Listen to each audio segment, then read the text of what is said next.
Hey everyone, welcome back to my channel. In today's video, I will show you how to fix Roblox voice chat not working on your phone. Let's get started. Voice chat only works if your Roblox account is 13 or older and has ID verification completed. Open Roblox on your phone and make sure you are logged into your account. Once you are on your home page, tap on three dots at the bottom of your screen. After that, scroll down and tap on settings, then tap on account info. From here, you can check your birthday, scroll down and look for verify my ID. If it's not verified, you must upload your ID and do a selfie. Without verification, this will never turn on. Now make sure your voice chat is turned on. Tap the three dots and then tap on settings. Once you are on your settings, tap on privacy. Now look for a voice chat and turn it on. If it's already on, turn it off. Wait 5 seconds and turn it on again. This refresh the pictures. Voice chat needs a strong connection. Try these quick fixes. Switch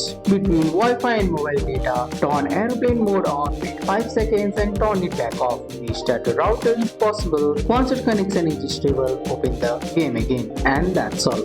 After trying these steps, voice chat should be working again. That's all for today's video, guys. I hope you guys like this video. If you found this video helpful, drop a like, subscribe for more videos. Thanks for watching. See you in the next one.